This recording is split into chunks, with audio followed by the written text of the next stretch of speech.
Listo. ¿Está prendido o no?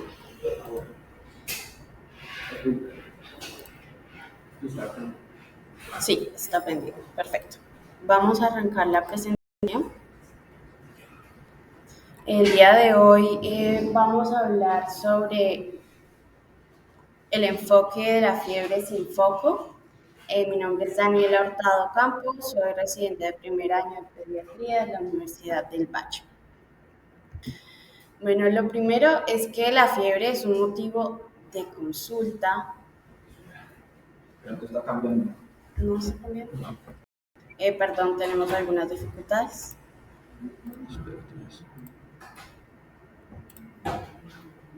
Entras acá. ¿Qué te decía? Primero comparta. Minimizas. Vamos al Google Meet. Ventana. Esto. O sea, no pantalla, sino esto. Ok. Y ahora otra vez volvemos a esto. No. Ahí está, Pepe. No, vámonos.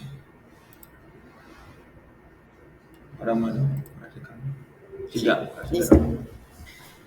Perdón, de nuevo arranquemos. Hoy vamos a hablar sobre el enfoque de la fiebre sin foco. La fiebre pues es un motivo de consulta común en lactantes y niños en atención primaria en urgencias. Se representa más o menos del 10 al 25% de las causas de consulta. La mayoría de estos casos se van a deber a infecciones virales autolimitadas y es importante tener en cuenta que estos pacientes usualmente no van a requerir una atención en urgencias. Sin embargo, hay una proporción de los pacientes, sobre todo los menores de 3 meses, que tienen un mayor riesgo de presentar una infección bacteriana grave. Entonces, nuestro reto va a consistir en identificar qué paciente tiene riesgo para el cual deberíamos nosotros estudiarlo. El lactante febril pues es un reto porque él, digamos, inmunológicamente tiene una inmadurez, sobre todo durante sus primeros 3 meses. ¿Eso por qué? Pues porque a nivel del sistema inmune las respuestas quimiotácticas como la actividad de la opsonina, de los macrófagos y la función y la actividad de los neutrófilos están disminuidas. Por lo tanto, ellos son más susceptibles a generar infecciones. La fiebre, pues tenemos que comprender que es un aumento regulado de la temperatura corporal por encima de las fluctuaciones diarias normales que se producen, junto con un punto de ajuste en el centro termorregulador. Usualmente la definimos a partir de los 38 grados centígrados y debemos tener claro que la fiebre como tal es un signo clínico y no se considera una enfermedad. En cuanto a los mecanismos de termorregulación, nosotros los termorregulamos a través de diferentes mecanismos, a nivel de mecanismos endocrinos, neurológicos, inmunológicos e incluso conductuales. Por lo tanto, las temperaturas pueden variar en cada persona en relación a la edad, al sexo, a la raza, a la hora del día y en cuanto al nivel de actividad física. Aquí tenemos la ecuación de equilibrio térmico, en donde pues básicamente tenemos dos variables que son, digamos que la temperatura corporal va a estar dada por la producción de calor y las diferencias con las pérdidas de calor. La producción de calor pues va a depender de la tasa de metabolismo basal de cada persona, el trabajo que esa persona se ejerza sobre el ambiente y las pérdidas de calor que pueden darse por pérdidas radiantes, por conducción, por convección y por evaporación.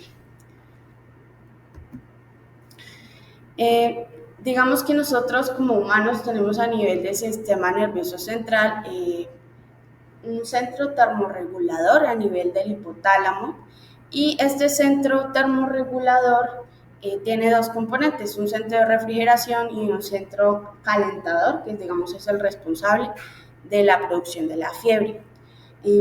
Allá a ese centro van a llegar información de los termorreceptores, tanto externos de la piel como internos, vía sanguínea y vía nerviosa refleja, y a través del sistema nervioso autónomo y el sistema neuroendocrino, digamos, va a generar toda la parte de las reacciones que van a llevar al control de la temperatura, como modificaciones en el metabolismo basal, en la parte de la circulación periférica con la vasodilatación y la vasoconstricción, a nivel de piel mediante la sudoración y a nivel muscular mediante la contracción muscular.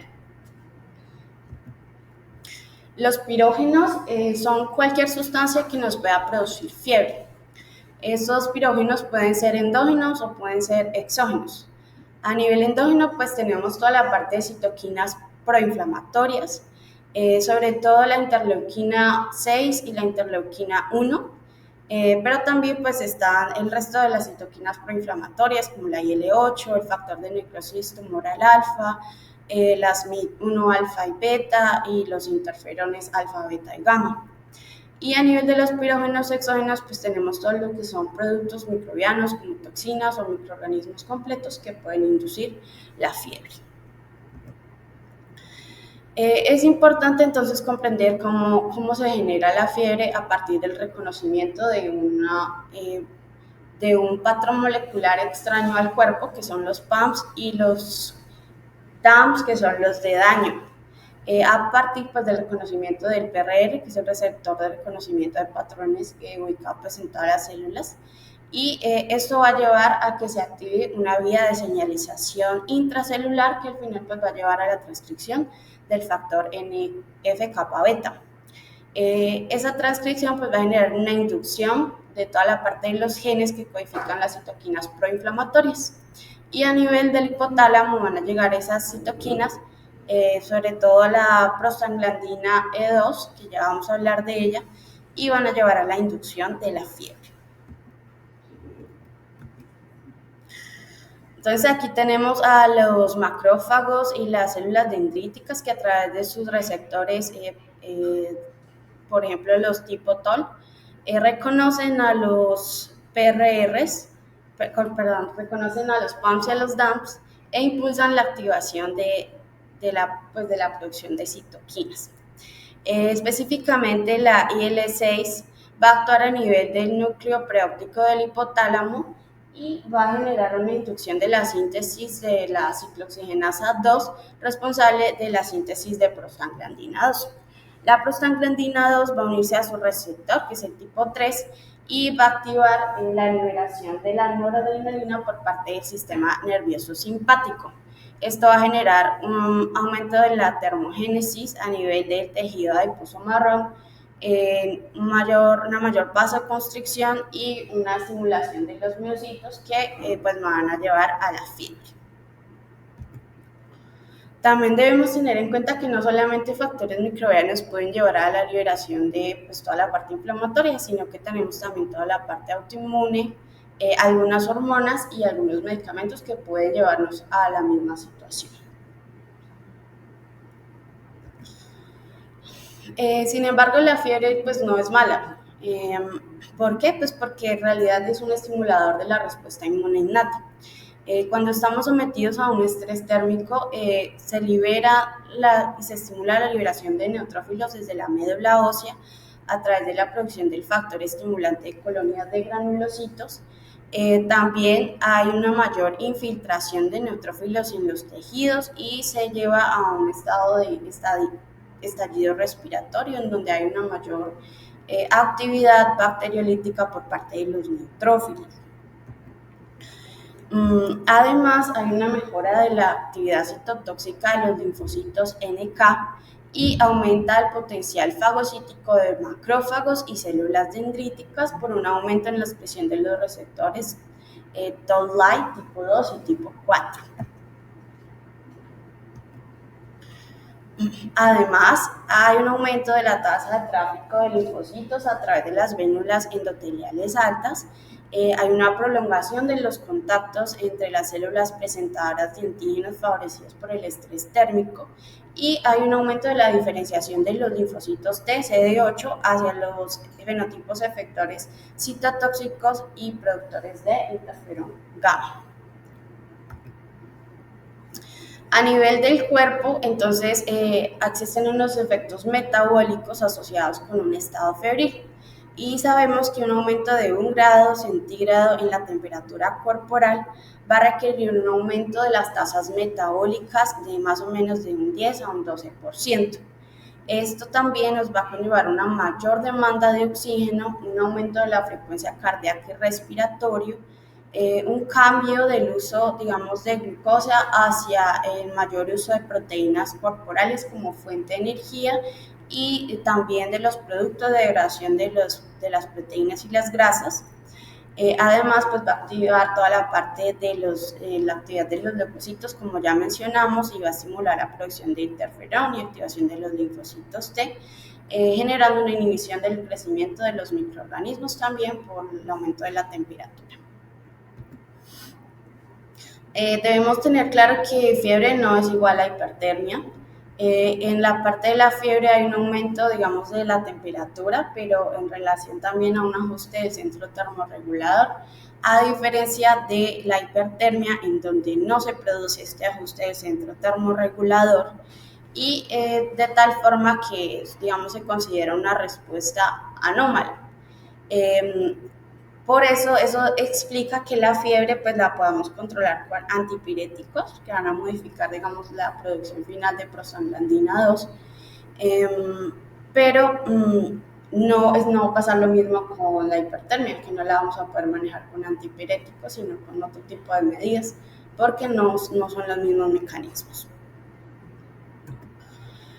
Ahora, la fiebre sin foco, digamos, es importante tenerla en claro el concepto. En realidad, la fiebre sin foco se define cuando hay una enfermedad febril aguda menor a una semana que no tiene causa evidente después de que hacemos una adecuada anamnesis y un examen clínico minucioso. El 20% de los niños febriles tienen una fiebre sin foco aparente, pero cuando vamos realmente a explorar podemos identificar el foco. Por eso es tan importante, digamos, la parte de la anamnesis y la exploración física inicial. La fiebre sin foco se considera cuando ya hemos hecho realmente minuciosamente las dos partes iniciales de nuestro examen y los pacientes siguen sin aparecer con una etiología clara. En general son pacientes que no lucen tóxicos y es importante identificar ¿en qué tipo de pacientes nosotros consideraríamos realizar pruebas diagnósticas? Porque hay una pequeña proporción de estos pacientes que sí pudiesen tener una infección bacteriana invasiva, como bacteremias o meningitis, o no invasiva, como infecciones urinarias, neumonías o infecciones en otras partes como piel o osteoarticulares. La mayoría de los niños que tienen fiebre, como les conté al inicio, pues tienen enfermedades virales autolimitadas y pues la prevalencia, digamos, es mucho mayor de enfermedad viral que los pacientes lactantes feriles que lucen bien. Hasta el 40% de estos pacientes van a presentar una prueba positiva viral, sobre todo para los enterovirus, el virus sincitial respiratorio y la influenza, que son los más comunes.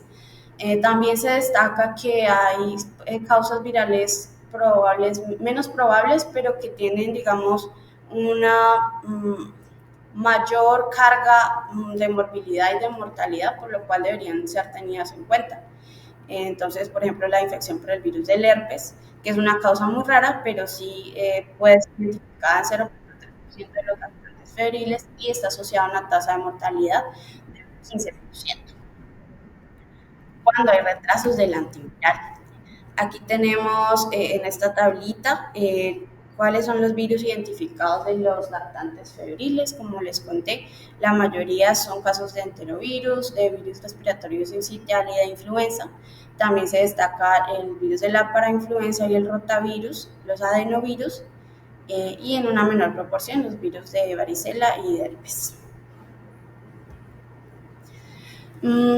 La infección bacteriana potencialmente severa, pues es la infección que les contaba que pudiesen tener estos pacientes, aunque nosotros, digamos, no identifiquemos el foco inicialmente, pero entonces debemos descartar que esto esté pasando. Estas infecciones pueden ser bacteremias, meningitis, infecciones de tracto urinario, neumonía, artritis séptica y osteomielitis. La proporción, la prevalencia de infección bacteriana potencialmente severa es distinta de acuerdo al grupo de edad. Entonces, en los neonatos es muchísimo mayor, la prevalencia puede llegar hasta el 30%, comparado con los niños de 1 a 3 meses, que ya se reduce esto hasta un 15%, 14%, y los niños de 3 a 36 meses, que ya la prevalencia es mucho menor, entre un 1 a un 5%.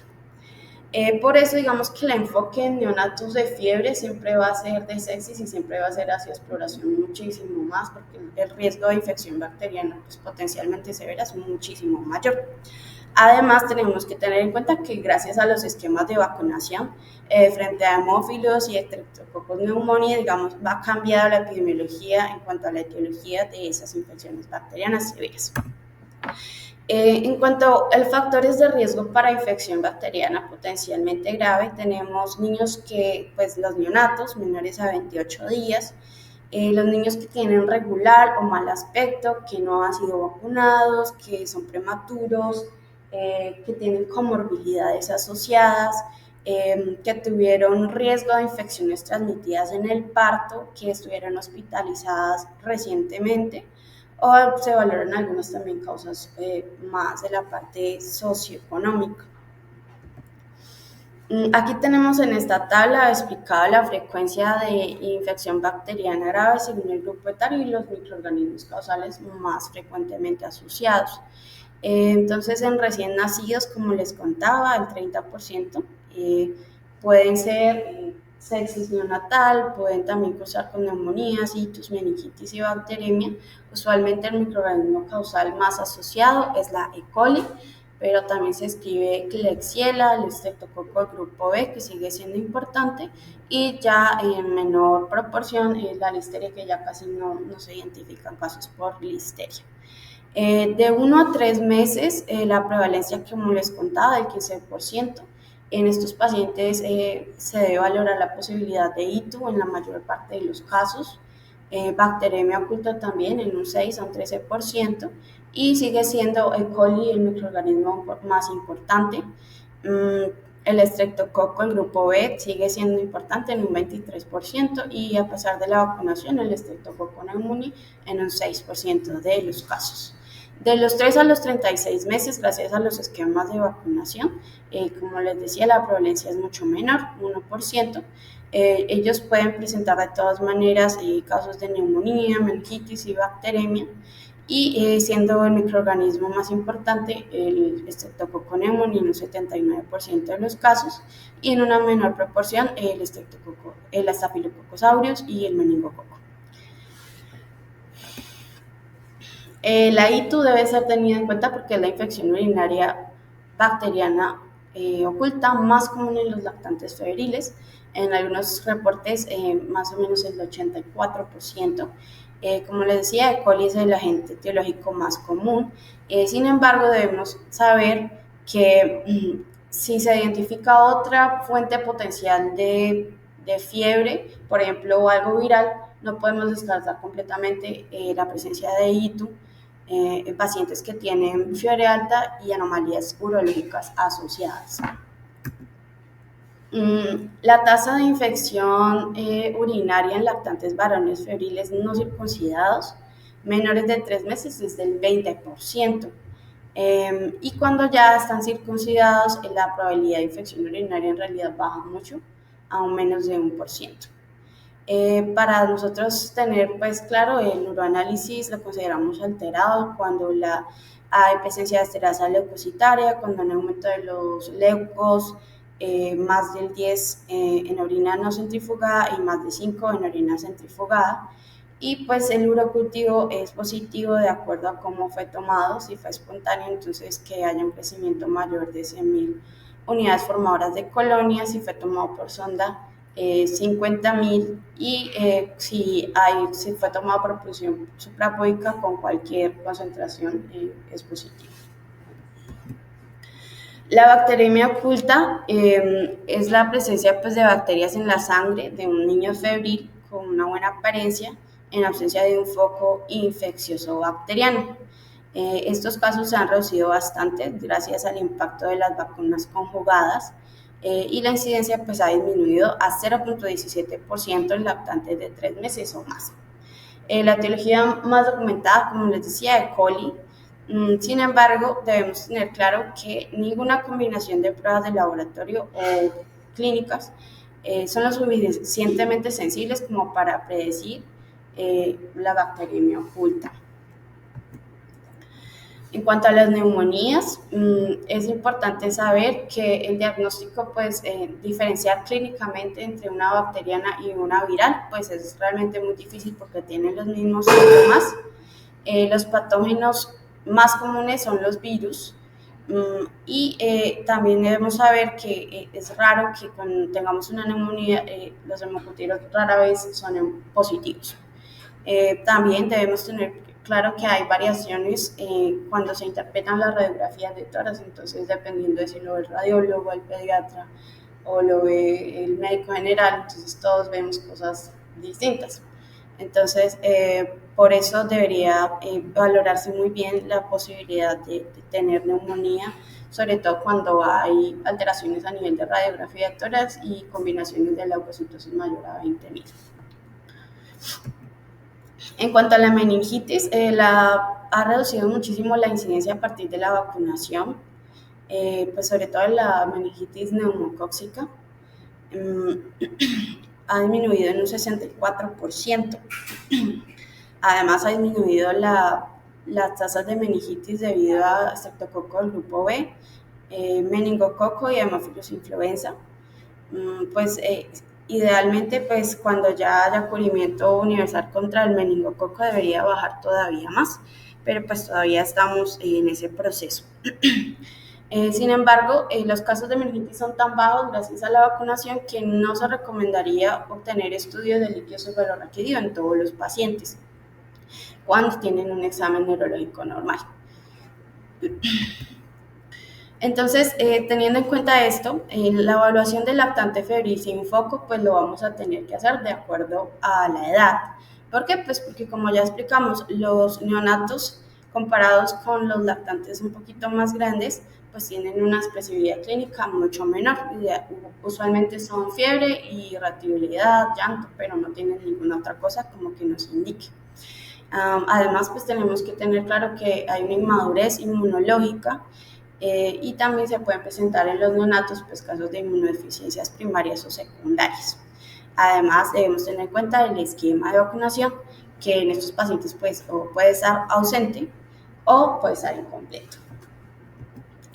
Entonces, para hacer una buena evaluación de los pacientes, lo más importante es la historia clínica, la valoración del estado físico, y ya se va a valorar si hay o no necesidad de requerimiento de laboratorios complementarios. También es importante saber que el riesgo de bacteriemia es directamente proporcional al grado de la fiebre. Entonces, si ustedes ven esta tablita, digamos, el riesgo de bacteriemia aumenta a medida que aumenta la temperatura. Sin embargo, es de claridad que esta correlación solamente se aplica a infecciones causadas por neumococo específicamente y no con otros microorganismos. No hay tanta correlación con otros microorganismos, pero sí para neumococo. En cuanto a la anamnesis y la historia clínica, entonces vamos a tener que identificar factores de riesgo a nivel de la historia prenatal, perinatal y neonatal. Debemos identificar si el niño tiene presencia de enfermedades previas, alteraciones como tal anatómicas, cuál es el estado de inmunización de ese paciente, si hay antecedentes de hospitalizaciones o no, si ha tenido uso reciente de antibióticos y si hay exposición de contactos enfermos en el hogar o en la guardería. También debemos preguntar a los padres síntomas o signos que pudiesen parecer desapercibidos, como por ejemplo la otalgia, la falta de movimiento de un miembro que pudiese indicarnos que hay infecciones osteoarticulares y que ellos no han identificado. También pudiese pasar desapercibido los tirajes, entonces también hay que valorar muy bien al paciente. En cuanto al examen físico, pues lo más importante va a ser la valoración del triángulo de evaluación pediátrica, como ya sabemos, valorar la apariencia, la parte respiratoria y circulatoria del paciente nos va a dar un panorama general de qué pacientes están en buen estado y qué pacientes están en mal estado, y asimismo vamos a dirigir las pruebas complementarias. En la apariencia, pues como ya saben, se debe valorar el tono del niño, la interactividad, el llanto, la mirada y la expresión verbal. En la parte respiratoria debemos valorar los ruidos respiratorios, la postura, la presencia de retracciones y aleteo nasal. Y a nivel de la circulación debemos valorar la palidez, la presencia de piel marmórea o de cianosis. Entonces, cuando hablamos pues de que un niño tiene un aspecto tóxico, pues ese niño es fácil porque ese niño pues lo vamos a enfocar de acuerdo a los síntomas que encontremos. Pero cuando tenemos un niño que tiene un buen estado general, entonces ahí es cuando nos quedamos con la duda de si realmente hay que mandarle exámenes o no. Para eso entonces vamos a hablar un poquito antes de las ayudas diagnósticas.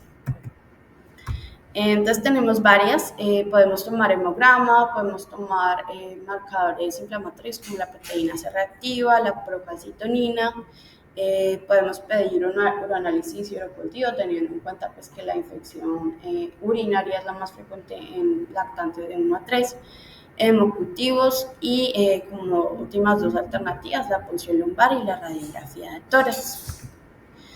El hemograma pues nos permite identificar el nivel de leucocitos. En la mayoría de los casos se consideran leucocitos a partir de los 15.000, pero hay algunos criterios específicos que consideran leucocitosis a partir de 20.000.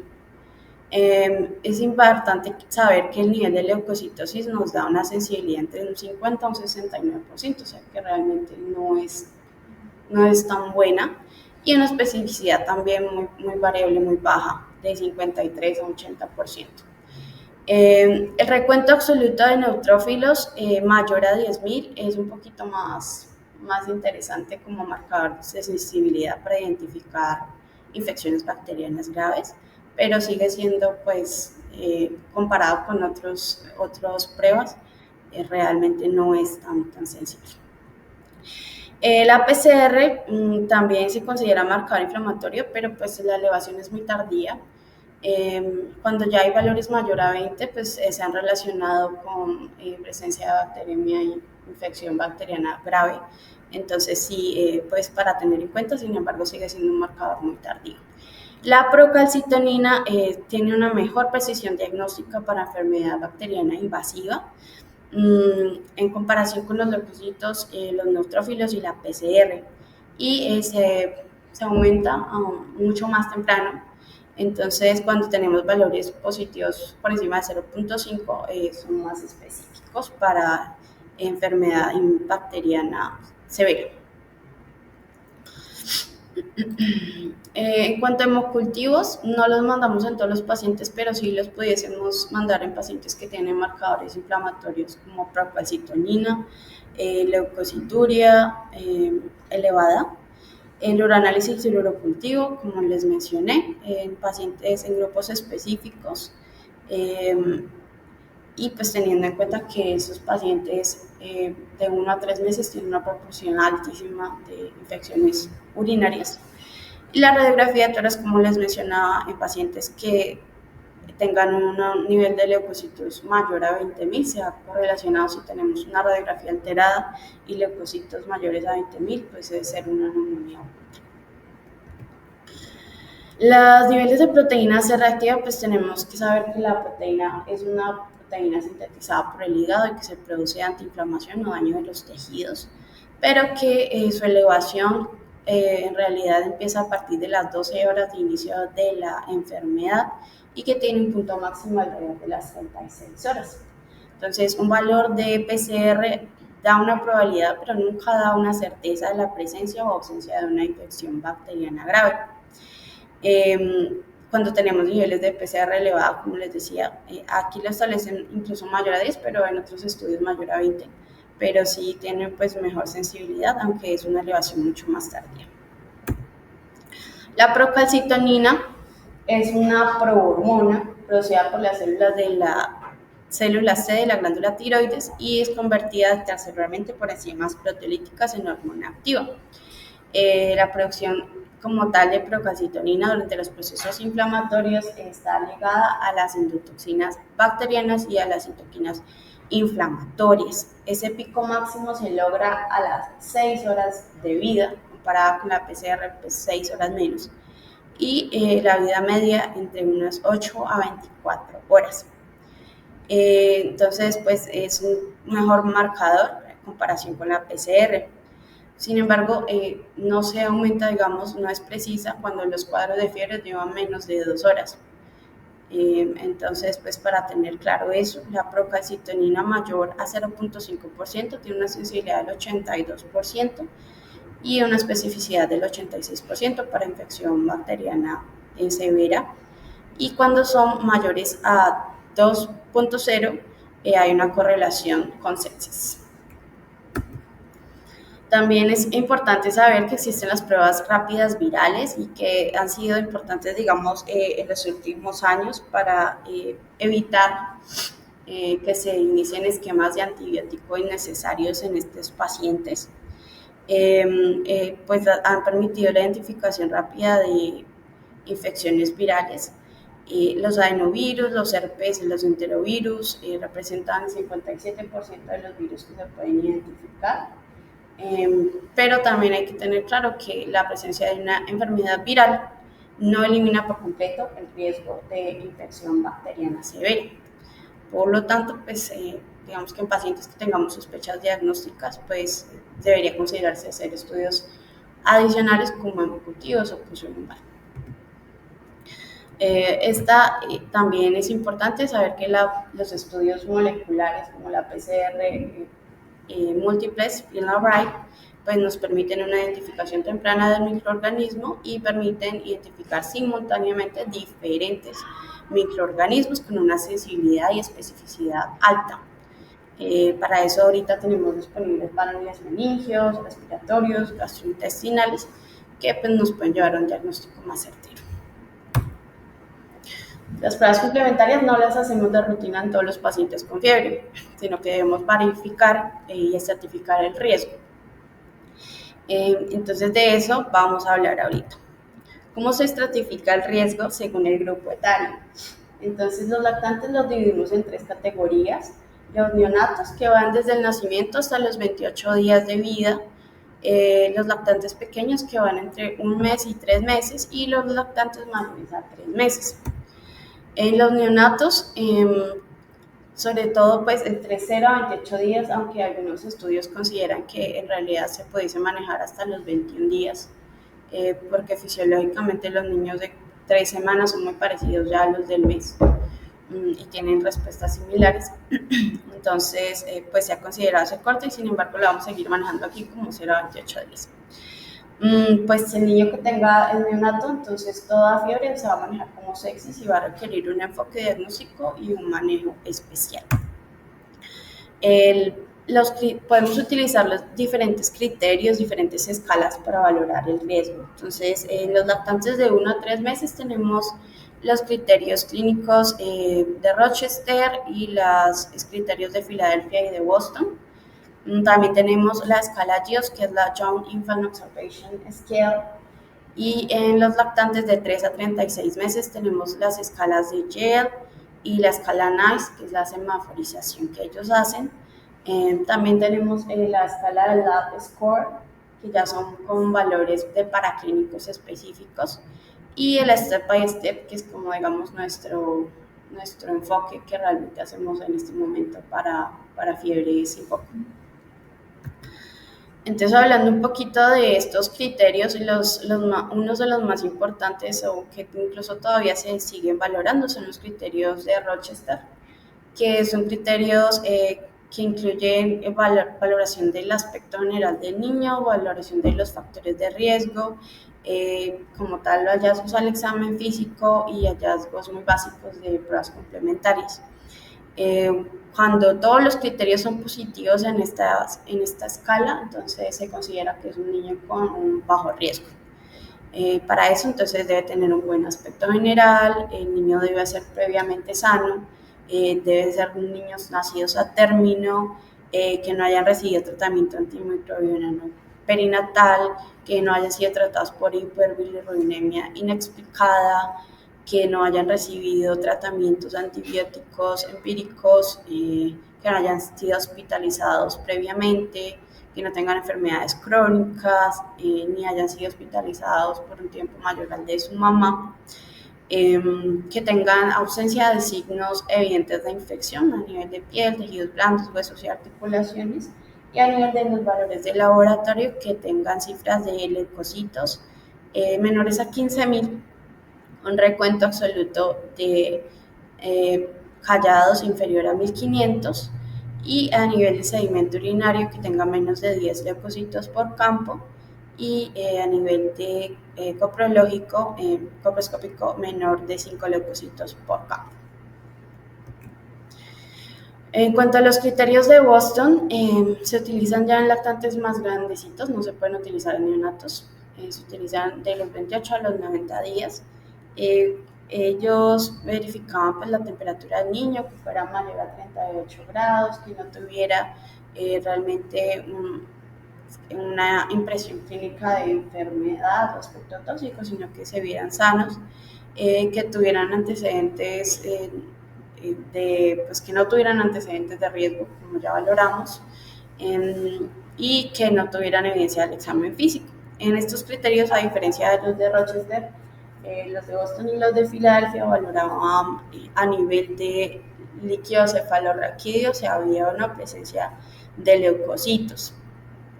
A diferencia de los de Boston con los de Filadelfia, el nivel de leucocitosis que se toma en los de Boston siendo 20.000, menor a 20.000, y en los de Filadelfia menor a 15.000.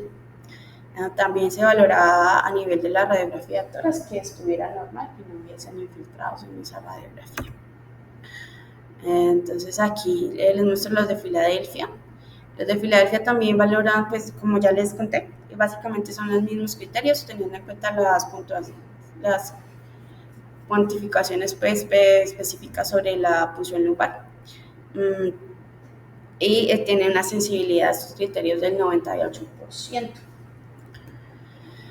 Comparando los criterios, como les dije, Rochester, Filadelfia y Boston, el Rochester se puede utilizar en niños menores de 28 días y no requiere valoraciones como tal de líquido cefalorraquídeo. Los de Filadelfia no se pueden hacer en pacientes neonatos y además pues tienen esa acotación de que utilizan como tal valores a nivel de punción lumbar, líquido cefalorraquídeo. Y en los de Rochester se deben utilizar en pacientes a término que no tengan antecedentes médicos, y en cambio los de Filadelfia y Boston se pueden utilizar en niños pretérminos y que tuviesen antecedentes médicos. La escala GIOS también la podemos utilizar para estratificar el riesgo en menores de 3 meses. Esta valora solamente parámetros clínicos a nivel de perfusión periférica, respuesta social, nivel de actividad, el nivel de alerta del niño, el esfuerzo respiratorio, el tono muscular y el patrón alimenticio. Si la puntuación es mayor o igual a 7, se considera que existe un riesgo de enfermedad potencialmente grave bacteriana con una sensibilidad de un 76% y una especificidad del 75%. El valor predictivo negativo es del 96%. Y en lactantes un poquito más grandes, entre 3 a 36 meses, como les contaba, podemos utilizar la YEL y la escala de la NICE, que es por semaforización. Pero básicamente casi que evalúan los mismos puntos, eh, parámetros clínicos solamente. Cuando tenemos una puntuación menor o igual a 10, pues en esta escala de YEL podemos estratificarlo como bajo riesgo. Si entre el 11 a 15 puntos, entonces es un riesgo medio, intermedio, y un mayor a 16, un alto riesgo de infección bacteriana grave. Aquí tenemos la escala de semaforización de las guías NICE, que también es prácticamente toda clínica, y no incluye pues parámetros paraclínicos, pues, y nos puede ayudar también a certificar a los niños entre 3 y 5 años. El Lab Score es una escala en base a parámetros de laboratorio, validada para predecir infección bacteriana grave en niños entre 7 a 36 meses de edad. El punto de corte se establece en 3 o más para predecir el riesgo. Valora 3 predictores, el de la procalcitonina, de la proteína C reactiva y la parte de la reactividad de las tiras de orina. Y en base a eso le asigna pues un puntaje. Dependiendo de la edad, entonces asimismo se valora de acuerdo al puntaje cuál es, digamos, el riesgo. Comparado con los otros métodos, pues tiene una menor sensibilidad y especificidad, por eso pues no se utiliza así de rutina, pero digamos que estos 3 parámetros son importantes, digamos, en la valoración de los niños con infección bacteriana potencialmente grave. El step by step es, digamos, la más importante guía ahorita para manejo del niño con fiebre sin foco. Es un algoritmo europeo desarrollado por un grupo de médicos de urgencias pediátricas que nos permite identificar con mayor precisión cuál es el grupo de bajo riesgo que puede ser manejado de forma segura, de forma ambulatoria, sin necesidad de hacerle punción lumbar o tratamiento antibiótico empírico. Entonces, primero valoramos pues cómo está la parte del el estado, digamos, del niño, ¿cierto? La valoración del triángulo pediátrico. Y en esta parte, pues si está alterada, entonces ya se considera un niño de alto riesgo, que deberían hacérsele más estudios.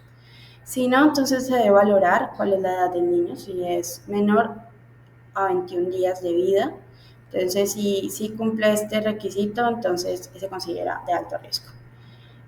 Luego vamos a mirar el parámetro de leucocituria, entonces teniendo en cuenta el valor de corte de 15.000. Entonces, si tiene leucocituria, entonces se considera un paciente de alto riesgo.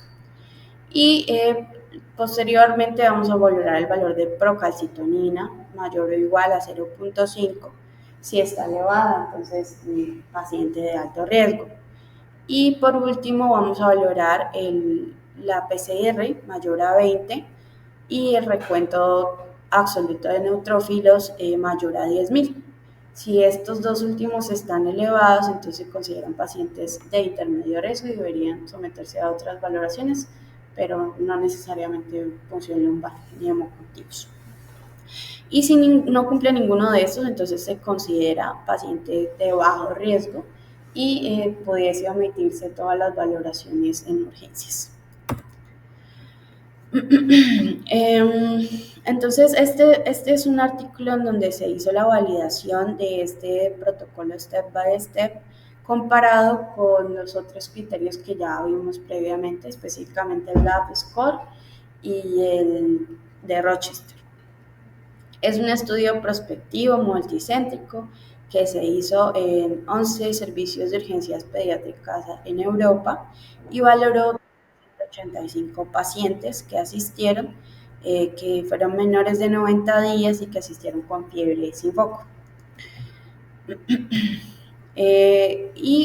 Compararon, digamos, replicaron los criterios para cada uno de estos pacientes, tanto step by step, Rochester y Lab Score, identificaron, digamos, qué pacientes desarrollaron o no infección bacteriana invasiva y qué pacientes se podían, digamos, no, y que no desarrollaban infección o que no desarrollaban infección invasiva. Aquí tenemos entonces, de esos pacientes se identificaron 504 que tuvieron diagnóstico de infección bacteriana, 87 invasiva y 417 no invasiva. Y de esta primera parte del algoritmo, digamos, cuando se evaluó, se identificó que solamente con hacer el triángulo de valoración pediátrica, mirar la edad del paciente y mirar el nivel de leucocituria, ya se tenía identificado el 79% de los pacientes que desarrollaban infección bacteriana invasiva y 98% de los pacientes que desarrollaban infección bacteriana no invasiva.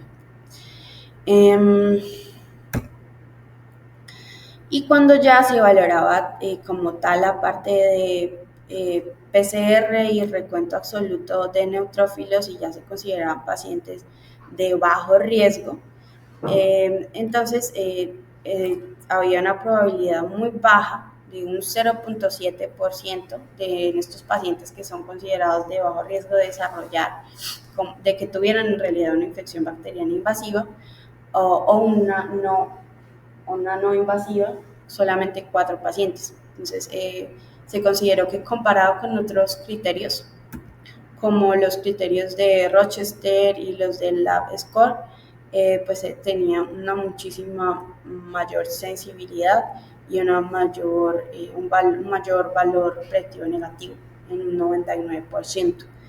Entonces, de 7 pacientes con infección bacteriana invasiva y 4 con no invasivas fueron pasados por alto con esta escala, comparado con 16 de pacientes con la de Rochester y 35 con el Lab Score.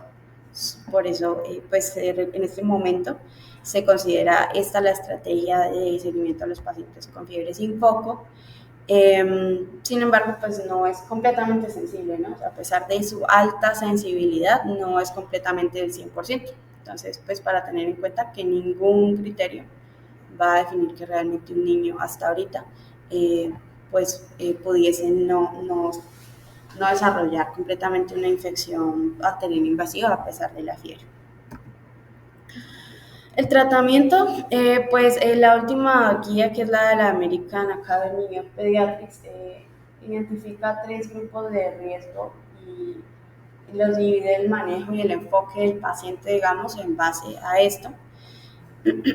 Ellos los dividen entre 0 a 21, de 21 a 28 y mayor de 28 hasta 60 días. Yo solamente les traje el de mayores de 28 a 60 días para que no se confundan, porque a nivel, digamos, de las consideraciones que tienen respecto a los 2 grupos anteriores, pues son realmente muy similares a todo el proceso de sepsis. Entonces, digamos, cualquier niño menor de 28 días o igual a 28 días, pues se considerará sepsis siempre que tenga fiebre y se hará todo el estudio de sepsis. Pero entonces las especificaciones puntuales son para el grupo de 29 a 60 días.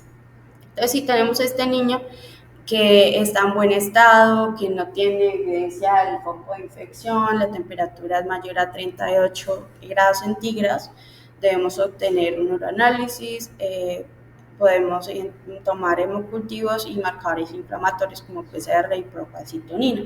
Si los marcadores inflamatorios están elevados, entonces consideraríamos tomar el urocultivo, mandar a cultivar el niño y se pudiese considerar tomar la punción lumbar.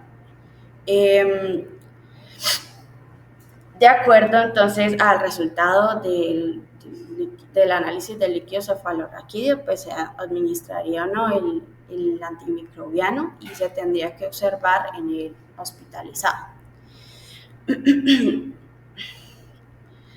Si en cambio sale negativo el resultado del análisis del líquido cefalorraquídeo, independientemente del reporte del uroanálisis, entonces se pudiese administrar antibiótico parenteral o oral y observar o en el hospital o en la casa. Y si el reporte pues como tal de líquido cefalorraquídeo no está disponible o es ininterpretable, entonces pues la decisión de administrar sería administrar el antimicrobiano parenteral y se pudiese observar a nivel del hospital o en la casa. Si los marcadores no salen positivos y tenemos una prueba de uroanálisis positiva, entonces tendríamos que manejarlo como una infección urinaria. No habría necesidad de tomarle como tal punción lumbar, sino que se pudiese cultivar y mandar pues el antibiótico de acuerdo a lo que obtengamos. Y si salen negativos ambos, entonces no habría necesidad realmente de hacer ni exámenes como tal de punción lumbar ni administrar antibióticos, sino que solamente un seguimiento entre 24 y 36 horas. Ese esquema me pareció un poquito enredado, entonces yo miré esta presentación que hace la doctora Cecilia Faragó, infectóloga pediátrica en el Hospital Italiano. Ella, me parece que este esquema está muchísimo más completo. Entonces, por ejemplo, si tenemos un niño pues mayor a 28 días, con un triángulo de evaluación pediátrica normal, signos vitales normales.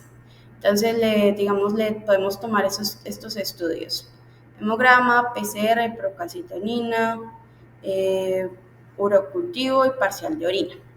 Entonces, en base a si estos estudios salen alterados o normales, definimos. Si estos marcadores inflamatorios son normales y la orina completa es normal, entonces puede solamente observarlo ahí un tiempito o hacerle un control ambulatorio. Si los marcadores inflamatorios son normales, pero el examen de orina es patológico, entonces pues se debería considerar el tratamiento como tal de la infección urinaria y de acuerdo a la edad del paciente o sus factores de riesgo, internarlo o no. Si los marcadores inflamatorios salen alterados, pero el examen de orina es normal, entonces en estos pacientes sí tendríamos requerimiento de punción lumbar y de inicio de tratamiento antibiótico. Si los marcadores salen alterados, pero la orina es patológica, entonces ya tendríamos que tomar el urocultivo y iniciar tratamiento empírico y considerar punción lumbar solo en los pacientes bajo ciertos factores de riesgo. El tratamiento empírico para los pacientes que son entre 1 a 60 días lo hacen en esta revisión. Para infección urinaria empíricamente podríamos utilizar la ceftriaxona, 50 miligramos kilo cada día, o pudiésemos utilizar medicamentos orales como la cefalexina y el cefixime, perdón. Cuando no tenemos foco identificado, entonces podemos utilizar también la ceftriaxona, y en caso de que nuestra sospecha sea una meningitis, entonces tendríamos que utilizar ceftriaxona o ceftazidima más vancomicina. Eso en cuanto a los lactantes de 1 a 3 meses. Cuando ya son mayores a 3 a 36 meses, estos pacientes son distintos, pues porque ya tienen un estado de inmunización distinto. Entonces, el riesgo realmente de bacteriemia va a estar determinado por el estado de la inmunización del paciente. Entonces, si tiene un esquema completo, la incidencia realmente de bacteriemia oculta en este grupo es menor al 1%. Y si está incompleto, entonces estos, a pesar de que digamos el resto de las personas estén vacunadas, pues sí van a tener un riesgo un poquito mayor. Entonces, si tenemos un lactante de 3 a 36 meses, que es de bajo riesgo, o sea, que tiene un buen estado general, que las escalas, digamos, todas nos dan para estado de bajo riesgo, no tiene antecedentes patológicos, no hay compromiso inmunológico, tiene buenas vacunas, la fiebre tiene menos de 39 grados centígrados y está entre 24 y 48 horas de evolución, entonces realmente estos niños no deberíamos hacerles ningún estudio. Solamente se debería hacer examen de orina y urocultivo si la fiebre es mayor a 39 o lleva más de 24 o 48 horas y hay antecedentes previos de infección urinaria. La realización de hemograma y proteína C reactiva o procalcitonina deberá ser considerada, sobre todo en los menores de 6 meses que tienen fiebres altas mayores de 39 grados centígrados y tienen un esquema incompleto de vacunación. Si algún parámetro de laboratorio define, o sea, si se está alterado, entonces eso define un alto riesgo. Entonces a esos niños sí habrá que hacerles estudios adicionales. Por aquí, estas votaciones que hacían en el enfoque de la doctora Cecilia Faragó, digamos que en la era post-vacunación neumocóxica existe un consenso de no iniciar antibiótico-terapia en niños con esta edad y con fiebre sin foco, que tienen buen estado general y un análisis urinario normal. Y el inicio realmente de ceftriaxona es una conducta posible, pero frente a pacientes más pequeños, como los menores de 6 meses, cuando tienen falta de cobertura de vacunación completa y las temperaturas muchísimo más elevadas. Los pacientes sí que se encuentren en mal estado general pues deberán ser internados y se les deberá realizar todo el estudio de cultivo, iniciar tratamiento con ceftriaxona y se considerará la punción lumbar según su estado neurológico y su estado clínico. Y listo.